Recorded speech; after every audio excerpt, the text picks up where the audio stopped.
Welcome to Get Your Mind Right. Today, we're diving into your questions and insights in our mailbag segment. Thanks to everyone who wrote in. Let's open up the mailbag. Hey, what's going on, guys? We are back with the Get Your Mind Right podcast. Today is Friday. It's the Mailbag Holiday Edition. John is out on Christmas vacation once again, so we are picking up the slack around here, and we are running through the mailbag. I know there's been a couple guest stars. I believe I'm your guys' final guest star of the Holiday Edition, and we're going to go through some different stuff through. We have the mailbag here. You're in the Santa hat. And, I'm also going to give you guys a little bit of an intro. We're just going to go through the questions you guys have sent in. But to give you guys some background, for those of you who don't know me, my name is Dawson. I've been with Evolve for about 4.5 years now. I started straight out of college. I mean, it's been a wild ride since then. I started as a sales support specialist, and at the time I was the only sales support specialist, so I was helping train new agents, and I was also helping all the agents with their paperwork, pricing, product questions, integration questions. And doing all of that, we've expanded that team. I got promoted to sales implementation specialist, which is what I do now. A lot of you guys know me now as the one who helped onboard you and also helped train you if you're newer in the industry. That's my primary focus now. I'm still in the sales support team, of course. And I get a lot of fun opportunities like this right here to be able to come on here to do the Get Your Mind Right podcast, Holiday Edition, of course. So we're going to jump right into it today. We're going to go through some questions, but just wanted to give you guys some background there as far as how, I ended up on your podcast today on your guys' morning commute. So let's see what we got here inside of the hat. So we're going to pull some questions out of here. I'll read them, and we'll go through them. So what we got here. Okay. What habits contribute most to your productivity and consistency? I feel like one of the habits that I have is less distractions, and that's been one of the things I've been trying to do for about, I'm going to say, 1.5 to 2 years now. If those of you guys have heard me talk about this before, I stopped wearing an Apple Watch because it was just buzzing continually, distracting me, and the efficiency of my day went straight out the window when I had my Apple Watch on. So got rid of that, use work focus mode on your phone. I feel like those are some of the most simple things you can do to stay focused. Our phones are such a distraction, just trying to stay focused in a day-to-day. I mean, it doesn't matter whether you're at work or even when you're at home just trying to accomplish things. When you get sucked into your phone, then you're on TikTok and Reels and everything else, it's tough. So not letting your phone notify you, controlling those notifications, that's been a huge thing for me to be able to control my productivity and to be able to keep my focus. I mean, it's been major for me. So outside of that, a couple other things, just writing down to-do lists. I mean, those of you guys that utilize Outlook, I love to use the to-do list that's inside of Teams, and there's also Loop that you can use too, which is kind of similar to a Monday board if you guys have ever used Monday before. Basically, it's like a project to-do list. So those are all great things to go through for that. But yeah, stay focused. Don't get distracted by your phone. Know what you want to accomplish in the day, and get ahead. Don't let your phone distract you early in the day because it's going to put you behind for the entire rest of the day. So let's see what we got here. All right, next question. How do you align short-term efforts during slow periods with long-term goals? Man, that's tough. How do you align short-term efforts during slow periods with long-term goals? I feel like what I've learned from that, short-term goals and long-term goals, is you have to be able to set the short-term goal. And when I say short-term, I'm talking about maybe 30 to 90 days. That's how I normally look at a short-term. And I'm a lot better at setting those goals for 30 to 90 days than I am to set one that's 1 year from now or 2 years from now or 3 years from now. Because there's so many variables and things that can change. But I feel like whatever those short-term goals are just your building blocks of your knowledge base or whatever you're trying to accomplish.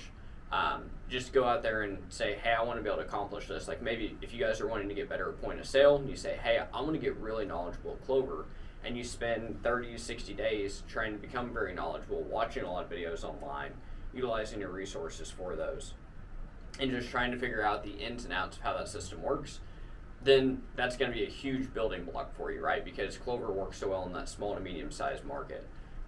With a lot of business owners, it just works, right? And it's not as crazy as some of the larger point of sales. The large point of sales are very, very tough to get into. But if you just set goals like that are short-term goals, those are going to turn into your long-term goals after that, because you're going to run into better merchants. You're going to know how to serve them better. And with all those integrations and stuff, the sky is the limit with those. So it's just one building block to the next stepping stone is really all it is, and it's just going to escalate over time. That's how I like to look at it, trying to figure out short-term to long-term goals. Like I said, I'm a lot better at doing short-term goals, but long-term ones are kind of just the continuation of the short-term goals that I set. Let's see what we got here.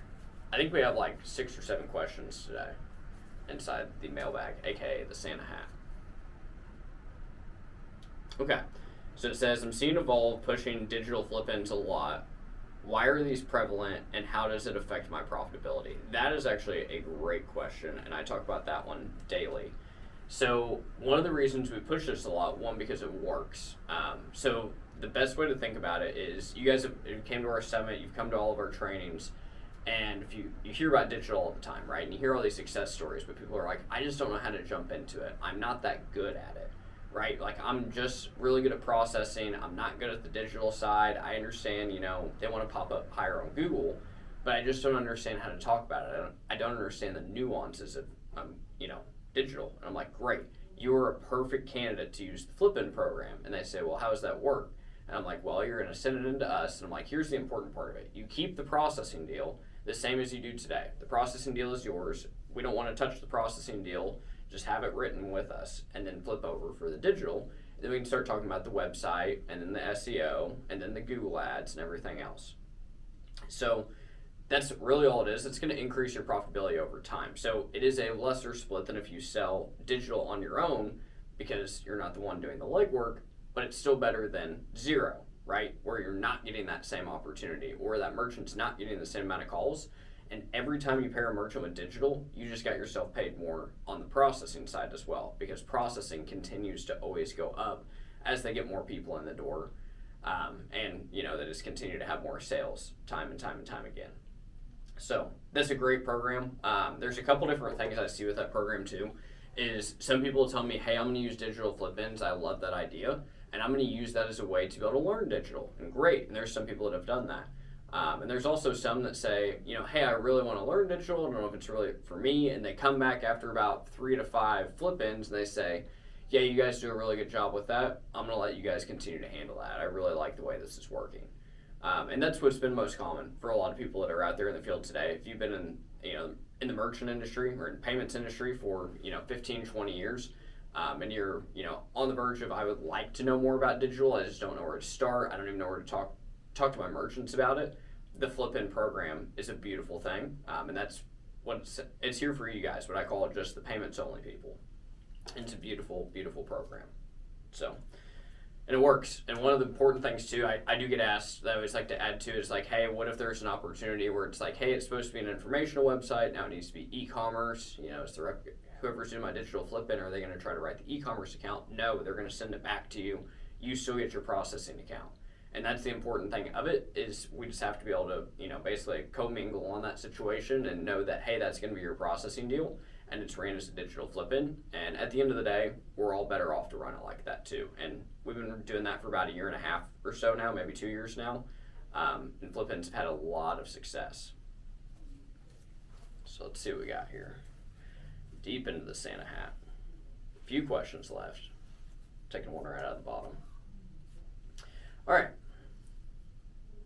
What can a new agent expect from you when they join Evolve? That is actually a great question. So there are a lot of questions on that about as far as what kind of trainings that I do. So the first thing I do, of course, is get them set up in Mac and Lessonly, and also our directory and our email contact list. So that way you guys are notified, you guys are in the know, you're going to get all of the notifications from us. And Mac, of course, being our main CRM system that we use for lead management, we use it for e-sign, we use it for merchant management. Our customer service team has a help desk ticket system out of it, as well as the deposits and statements and everything are inside of Mac as well. So Mac is definitely the most vital one. Lessonly being the training portal, so that's where we have basically our knowledge base of how to do everything that we run through on our Tuesday, Thursday huddle calls. Everything's stored in Lessonly, and we like to go through and audit our Lessonly lessons too. because inside of there, we don't want anything that's, too old. If it's more than like 2 years old, we really contemplate if we really need it in the system or not. Just because in this industry, everything's moving fast, and you have to be able to stay on top of it. So those are a couple of things to get set up with right away. And then most of the time beyond that, then once we get you set up, we set a time and we do training.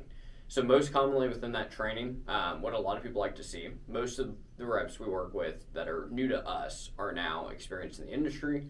So a lot of times we just jump right into, hey, this is the process for putting in a new deal. This is how the e-sign process works. This is who you're going to contact, and this is who you're going to work with during that process. And basically just run through the system. And it's kind of interesting to do that because a lot of these people that I'm working with have, maybe 4 or 5 times the experience that I have just lengthwise in the industry. So I normally just preface it with, hey, I know you know a lot of this information. I'm just going to show you the nuances that are maybe different in our system that you're not used to today. This is the quick recap. This is what you need to do.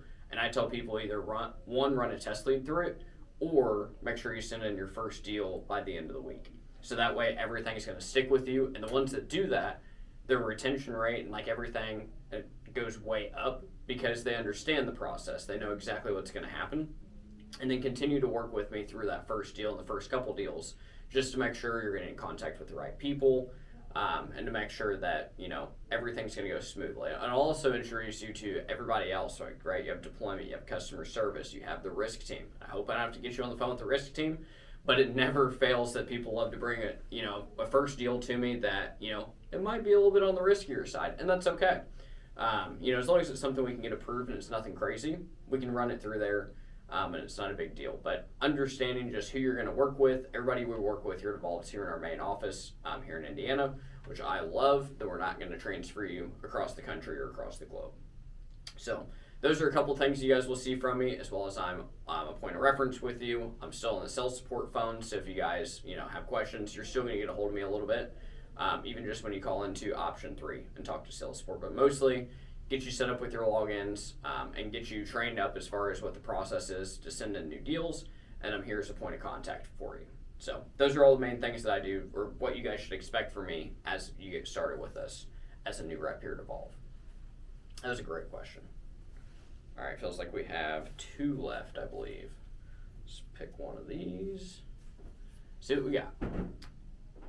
Okay, this has been a hot topic here in the last couple weeks. What tasks do we think AI can assist with most effectively? So my outlook on that is anything that could be automated, as far as like a mundane task or boring task that takes you forever to go through. So a lot of it's like reporting and stuff like that. AI can help you build templates and say like, hey, my system gives me data and it comes in the CSV or Excel format. I need to read it this way or that way. It can help write you a template, and then you take that template and you keep dumping the new data in it each week or month whenever you're trying to run those sales reports. So that's one of the ways, as well as like if you're just trying to, take data and compare it to each other, or to be able to, once again, it's kind of going back to Excel and it's kind of just writing those formulas for you. That's what it's really good at. Also, if you don't know what kind of formula to write, that's where it works really well. Or if you miswrite the formula and you miss that parenthesis or miss that comma, you just pop it into ChatGPT or Gemini, Copilot, whichever one you like, and then it can update that for you real fast. And it does it in like 2 seconds. So if I'm getting an error, I just throw it in AI right away because I know that it can fix it in a matter of about 2 seconds. Every once in a while it comes back and it's like, I'm not quite sure what you're trying to do. That's when I know that everything is just off by a lot as far as whatever I'm trying to do in Excel. But some of the other things, though, as far as what can AI automate. So I really believe that AI is good at automating things like helping us rewrite an email, right? I'm pretty good on writing an email. Those of you guys that have been around for a while, I used to send out all the mass notifications for new products, if there were pricing changes, big notifications, and I wrote those without AI, by the way. That was before ChatGPT was getting bigger and bigger. That's kind of like when it first really came out. And I rarely used AI to help me rewrite those, but now I feel like it's gotten a lot better. And you just ask it and you're like, hey, make this more professional. Make this, a little bit softer, like make this, lighten it up a little bit, or make it more salesy. And there's different ways that you can do it, or even say, hey, make this more stern, more direct. And there's a lot of ways that can help you rewrite emails. And I'm not saying to make it like write the entire thing for you. I dump like my draft into it. and then I just tell it what I need to do, right? And I feel like that's where it still works really well. If you have AI writing the response for you, that's where it starts to feel too automated. It's too robotic. There's too many M dashes and emojis inside of it, right? Like I was talking about in training a couple weeks ago, the rocket ship, obviously dead giveaway. That it's set up as AI. So that's how I feel like you can really automate stuff for us and just bounce ideas off of it too. So whether it's sales ideas or just ideas about your sales pitch ideas, ideas maybe how you're like, hey, how should I set this up? Hey, can you use a different word in this? I can't figure out how I want to word this if I want to send it over to him. And you can also use it for all your sales stuff. You can basically chat with it to go through a sales script. And there's all kinds of different stuff you can do inside of it. There's also a ton of stuff on YouTube. And everyone's different about as far as how they want to use it. So when I say that, there's all kinds of stuff on YouTube about how it can automate your day. But at the end of the day, what works for you? I don't want to tell you to go out and chase it and then be like, oh, okay, this is actually more of a pain than it needs to be. It's kind of like replacing how we used to say just Google it, right? And that's what AI is really replacing, is that Google side of it. But there's times too where I still prefer Google over AI, yes. But AI is slowly taking the crown on that every single day, and it gets better, it gets stronger, there's more accurate data inside of it. So just ask it questions for sure. ChatGPT is definitely one of the strongest that's out there right now. All right, is this the last one? Let's see. Oh no, there is one more after that. Second to last one. Nice. One question leads to the other. How do I stand out on LinkedIn with the new use of AI? Back to our AI topic, I guess.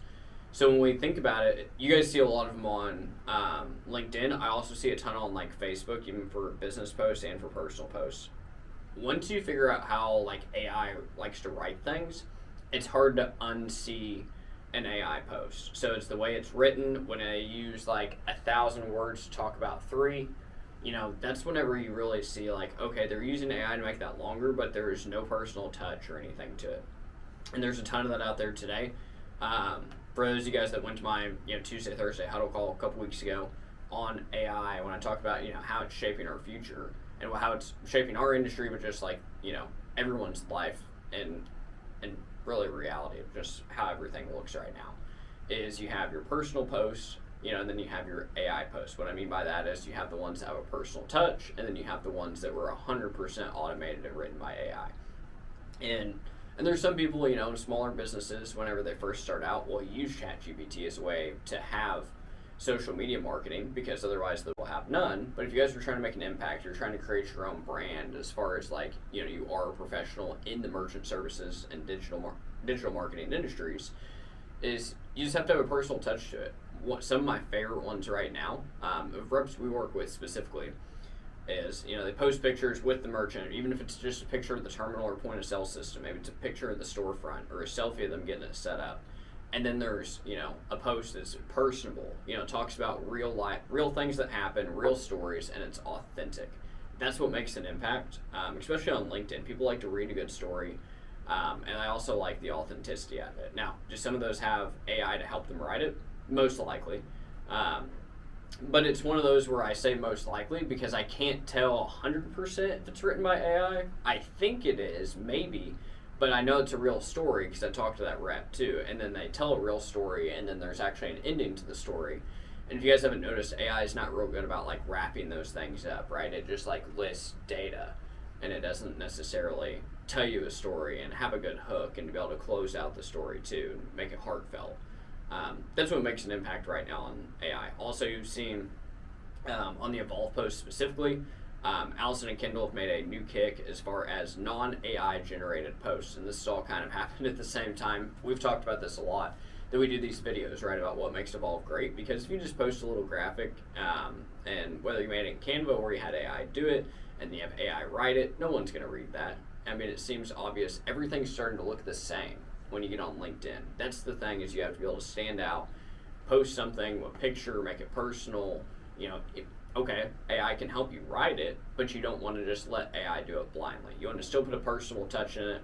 You can have it help you lengthen it up, change the description, whatever. But you still want to put in a personal story, whether you're talking about, I've seen people do them as far as, hey, this was an eye-opening experience on this training I went to, or, I went to this merchant, this is what I helped them do today, this is what I ran into, they were down on their luck, and blah, blah, blah, now I, helped them out, and yada, yada, yada, now we're up and running, everything's happy, right? So that's really the important part that I feel like is on LinkedIn, is like you have to be personable, and you just have to be able to put a story together. And I'll tell you, I'm not the most consistent LinkedIn poster ever. Normally I get like 2-3 posts a year and some shares is what I'm good at. And I'm aware of that. I'm going to pick it up here soon to be able to be better and to be able to create more original posts. It just makes it tough, right? To be able to come up with good original content and you feel like you're not copying somebody. I see that all the time and I'm like, oh, that'd be a great post. And then you see somebody the next day that posts basically the same thing. And you're like, dang, do I feel like I'm just copying them? And that way you feel like you're taking their idea, and obviously you don't want to be that person either. So just do it efficiently, tell good stories about, helping you and your merchants, and, that's what people want to hear.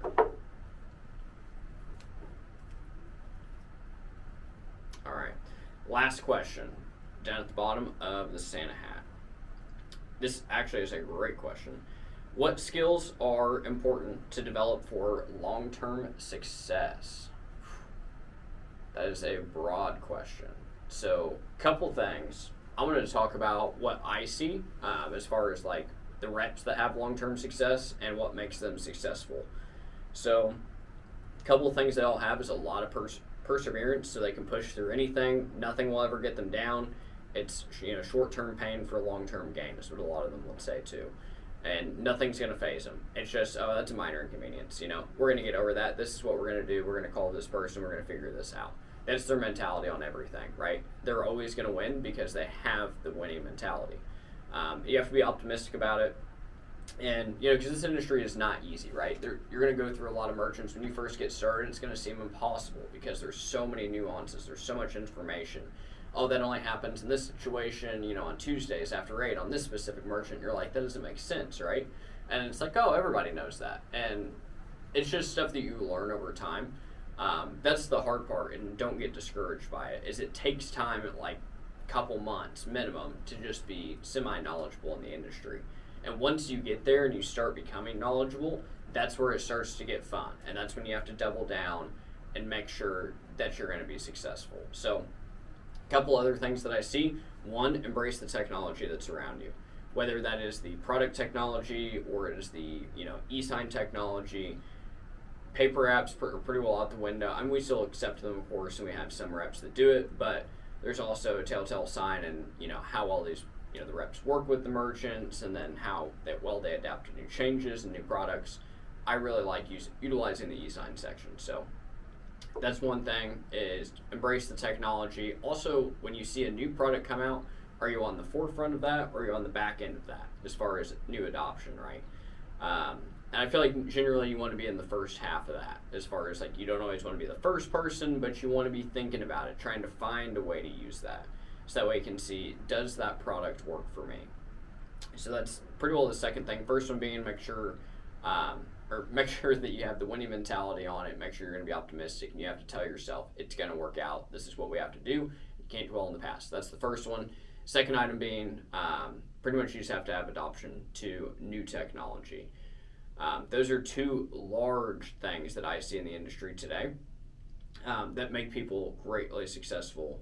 It's just have the right mentality and be able to embrace the technology around you is what I see.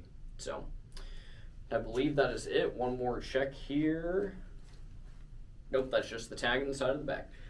So that's everything we have for you this morning. Like I said earlier, this is the Get Your Mind Right podcast holiday edition. This is Dawson Dimmett. I was your host today.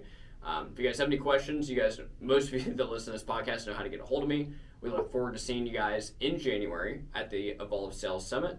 And if you guys have any questions on that, reach out to us and we can get you taken care of. And, it's a pleasure being on here. Once again, I want to thank John for letting me be on here today, since he is out on Christmas vacation. I'm sure him and Cousin Eddie are out there just having fun, hanging Christmas lights and whatnot. So thank you guys, and we will see you next week on Get Your Mind Right.